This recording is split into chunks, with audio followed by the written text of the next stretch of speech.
जी और अन्य पदाधिकारीगण, आज इस सत्संग में हम सभी उपस्थित हुए हैं। सर्वप्रथम हमने यज्ञ किया और यज्ञ भूपेंद्र जी द्वारा बहुत ही विधि से आपसे करवाया गया। उपस्थित मातृशक्ति आर्यबंधु, आइए, बहुत सुंदर भजनों की प्रस्तुति हम सब ने सुनी और एक एक तार हमारा प्रभु के साथ जोड़ा, प्रभु के ध्यान में जोड़ा। और आज जो मैं सर्वप्रथम भजन चुनकर लाई थी वो भी इसी तरह है कि हम प्रभु से प्रार्थना करते हैं, प्रभु से वरदान मांगते हैं कि हम उससे कभी जुदा ना हो। वो पल पल हमारे साथ है, हमारे भीतर ही है, हम कहाँ ढूंढते फिरते हैं। आइए, पथिक जी की कुछ पंक्तियां आपके सम्मुख रखती हूँ, भजन के साथ जुड़िएगा। और इस सत्संग में जो ये हमें समय मिला है, एक एक तार प्रभु से जोड़ते हुए बहुत सुंदर प्रार्थना।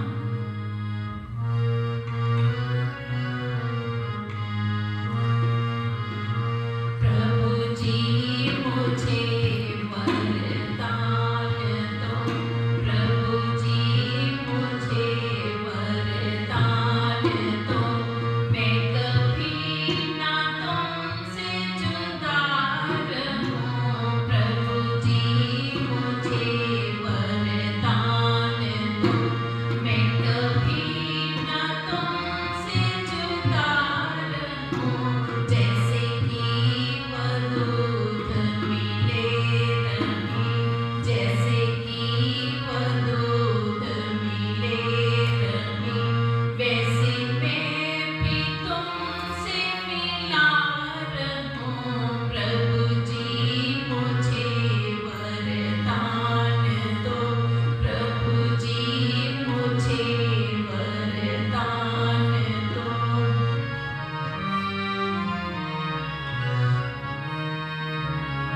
जो मिलन पतंग बटोर में, जो मिलन पतंग बटोर में, जैसे प्यार चंद्र चकोर में, जैसे प्यार चंद्र चकोर में, दिल में लगन ऐसी लगे, दिल में लगन ऐसी लगे, तेरी धुन में मस्त बना रहूं। प्रभु जी मुझे वरदान दो, प्रभु जी मुझे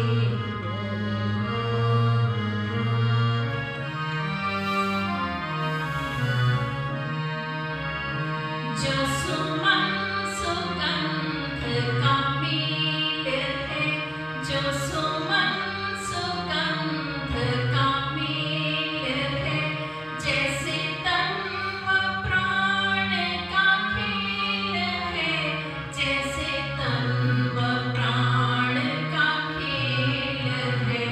हर हाल में, हर काल में, हर हाल में, हर काल में, तेरे रंग में ही रंगा रहूं। प्रभु जी मुझे वरदान दो, प्रभु जी मुझे वरदान।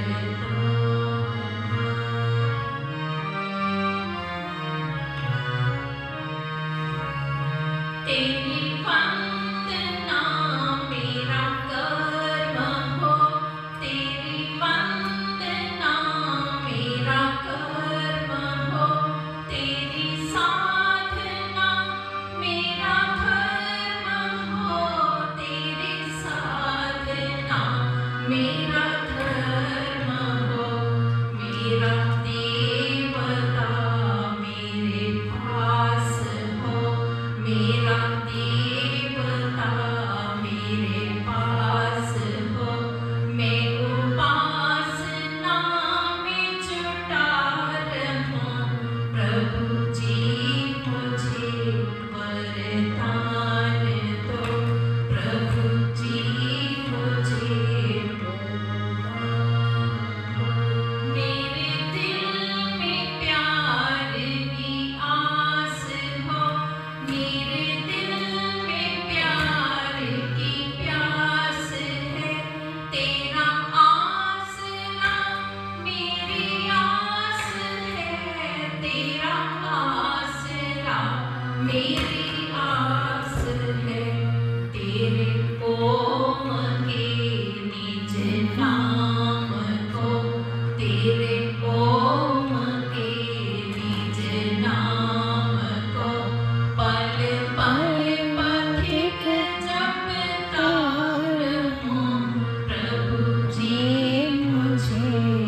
जैसे घी व दूध मिले रहे, वैसे मैं भी तुमसे मिला रहूं। प्रभु जी मुझे वरदान दो, प्रभु जी मुझे वरदान दो। करहारा तेरिया तो जान मान का, मैं तो सोच सोच करहारा ताली मार तेरिया तो जैसे ताली जान मार मान का।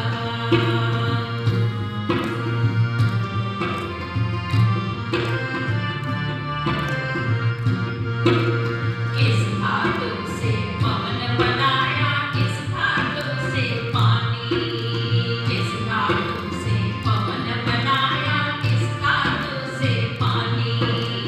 मैं किस धातु से पवन बनाया, किस धातु से पानी।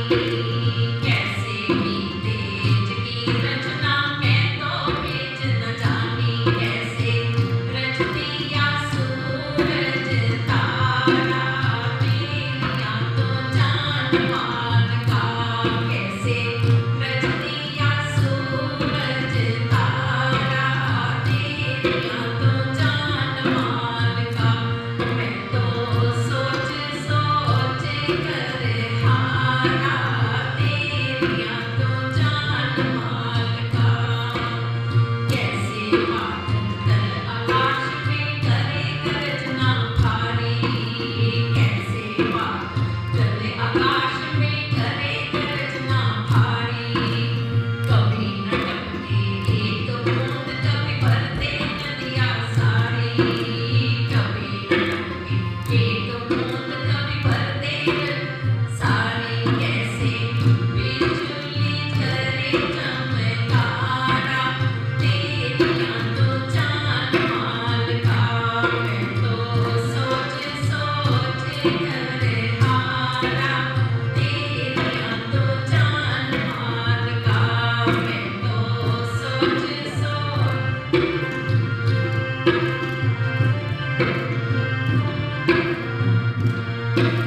कैसे की भूमि की रचना, कैसे शिखर बनाया, कैसे की भूमि की रचना, कैसे शिखर बनाया। कैसे नदी सरोवर रचकर कैसे जल को बहाया, कैसे नदी सरोवर रचकर जल की धार बहाया। कैसे रच दिया सागर खारा तेरिया तो जान मान का। कैसे रच दिया सागर खारा तेरिया तो जान मान का। मैं तो सोच सोच करहारा तेरिया तो कैसे की बीज की रचना, कैसे वृक्ष बनाया, कैसे की बीज की रचना, कैसे शिखर बनाया। कैसे पत्ती फूल बनाकर नाना भांति सजाया, कैसे पत्ती फूल बनाकर नाना भांति सजाया।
उसको समझें तो हमें ये ज्ञान होता है कि विद्या और अविद्या क्या है।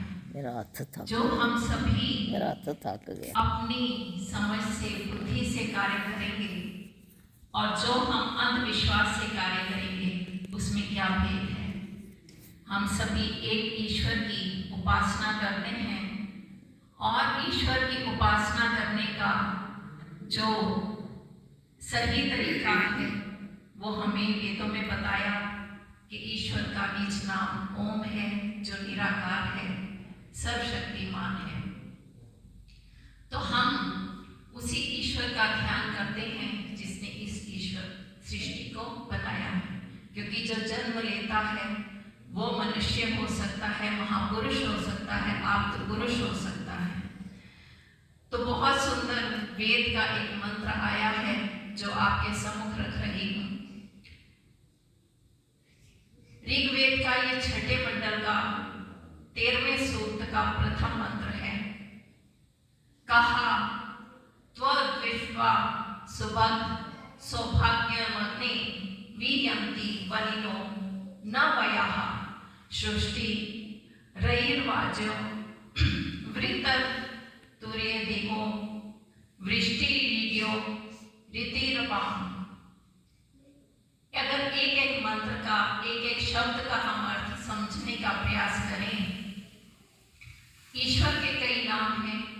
अग्नि रूपी माना, कुछ उसके भौतिक जो हम जानते हैं उसके नाम से भी संबंधित हैं। तो कहा अग्नि, हे अग्नि सुभग। सुभग का मतलब है कि हे सुंदर ऐश्वर्य वाले।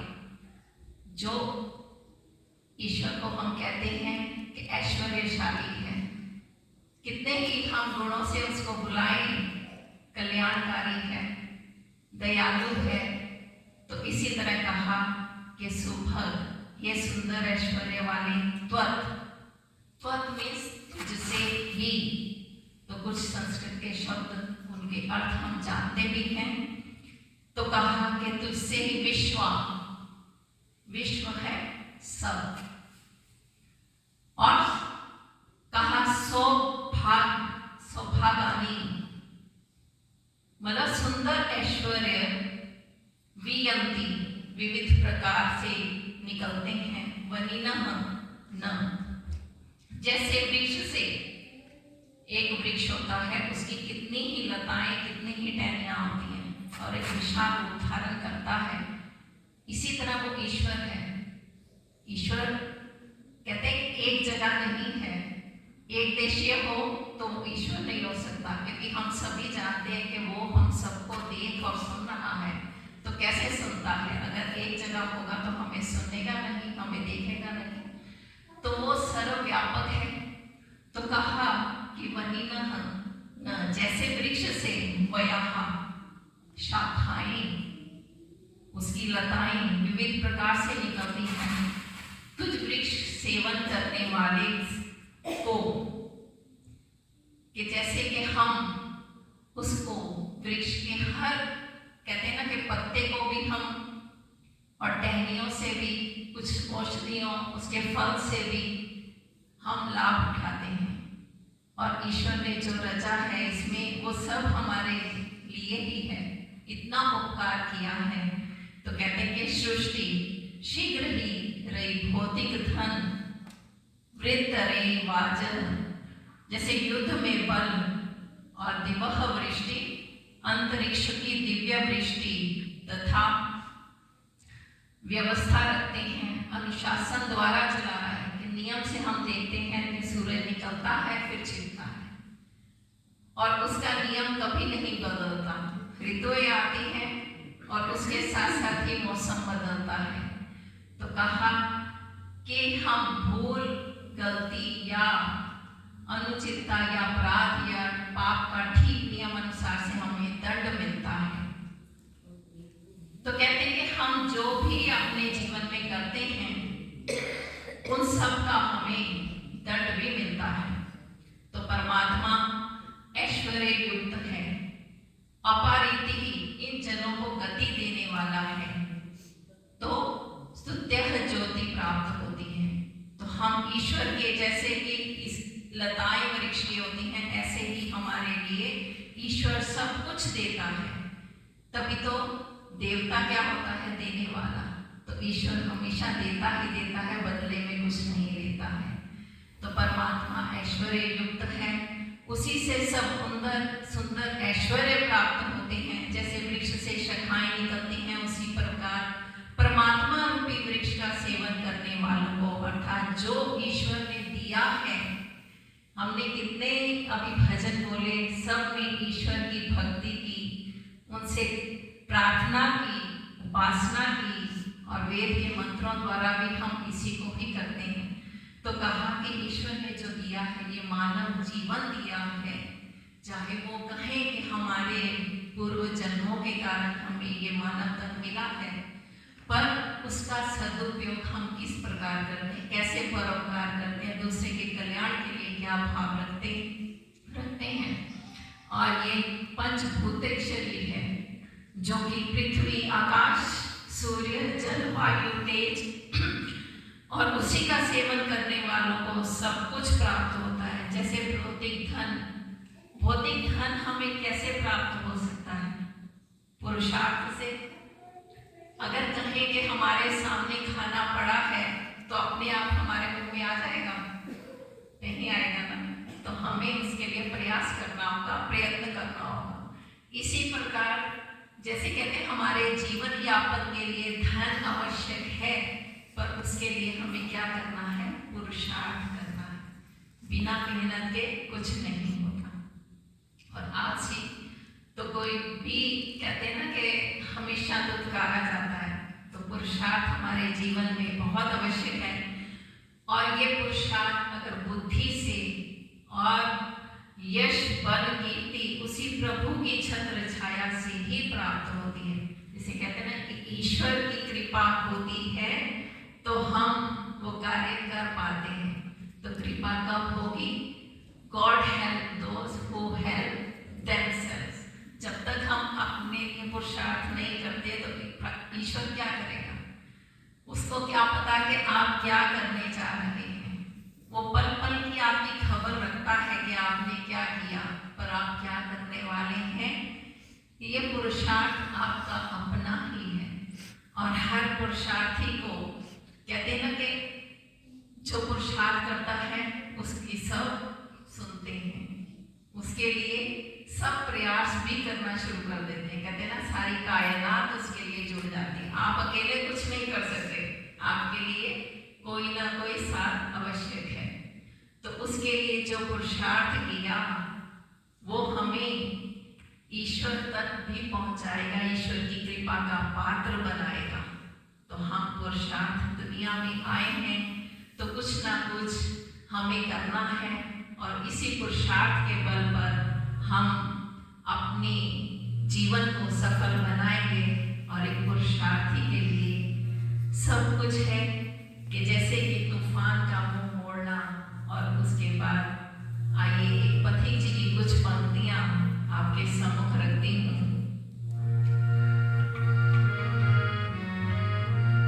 जो जिंदगी पुरुषार्थ के सांचे बिठली है, जो जिंदगी पुरुषार्थ के सांचे बिठली है, तूफान का मुंह मोड़ दे से वो बली है।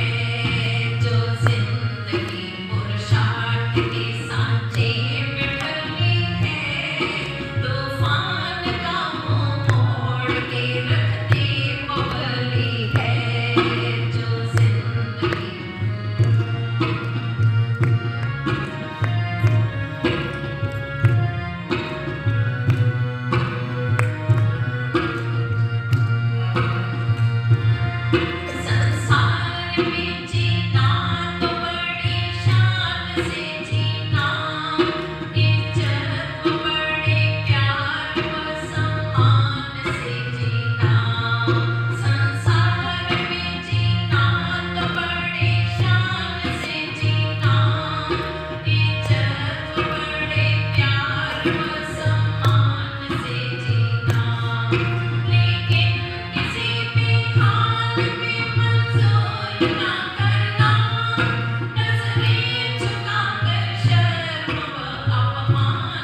आराम तो हराम है, आराम ना करना, लेकिन किसी भी हाल में मंजूर ना करना। आराम तो हराम है, आराम ना करना, इंसान के चोले को यूं बदनाम ना करना। करना सदा वो काम जिसमें सर रहे ऊंचा, झुकता रहे जो सर कभी वो काम ना करना। बेनज़र इस जहान में फूली व फली है, बेनज़र इस जहान में फूली व फली है, तूफान का मुंह मोड़ के रख दे बबली है, जो जिंदगी ठाठ के सांचे में ढली है, तूफान का मुंह मोड़ के रख दे बबली है।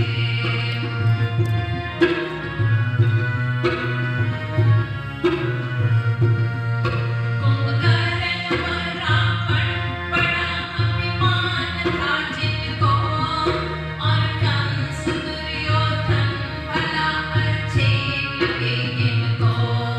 कुंभकर्ण मरा बड़ा अभिमान था जिनको, और कंस दुर्योधन भला अच्छे लगे इनको। तब राम भरत कृष्ण अर्जुन भी हुए थे, क्या बात है सत्कार पूछा मिली इनको। जग में चरित्रवान की महिमा चली है, जग में चरित्रवान की महिमा चली है, तूफान का मुंह मोड़ के रख दे बबली है, जो जिंदगी पुरुषार्थ के सांचे में ढली है, तूफान का मुंह मोड़ के रख दे बबली है, तूफान का मुंह मोड़ के रख दे बबली है, तूफान का मुंह मोड़ के रख दे बबली है।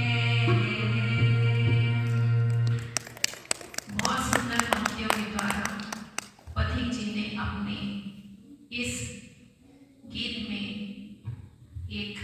एक शब्द वेदों के अनुसार, उसके सिद्धांतों के अनुसार हमें दिया है। मोती पिरोए हैं। आगे एक भजन के साथ अपनी वाणी को विराम दूंगी, क्योंकि समय साथ साथ बढ़ रहा है। हम सभी जो वैदिक धर्म के अनुयायी हैं, हम सभी महर्षि दयानंद जी की जगह के ऋणी हैं। जब तक महर्षि दयानंद जी का गुणगान हम ना करें, उनके ऋण से कैसे ऋण हो पाएंगे, क्योंकि उनका एक एक कार्य हमारे हित के लिए, इस संसार के हित के लिए। और कहते हैं ना कि जो उन्होंने सत्याप्रकाश लिखा है, उसमें जो 14 समोल्लास हैं, हर समोल्लास में उन्होंने ब्रह्मचारी से लेकर गृहस्थ क्या राज, हमारा राज कैसा हो, राज्य कैसा हो, राजा कैसा हो, हर चीज को हमारे समझ रखा है। और इसी को भी हम कहते हैं कि जो हमें दिया महर्षि दयानंद जी ने, उनके एहसान को हम नहीं भूल पाएंगे। और इसी बात को एक बहुत सुंदर पंक्तियां आज ऐसे ही मन कर रहा है कि हम शांति से इन शब्दों को सुने और मन में उतारें, क्योंकि ये जो हमें अवसर मिला है सत्संग का, एक एक शब्द पता नहीं कब कैसा शब्द हमारे हृदय में उतरता है और हमारा भी जीवन बदलता है। जैसे महर्षि दयानंद जी के सानिध्य में जो भी आए, उनका जीवन बदला और हम उनके एहसान कभी नहीं भूल पाएंगे।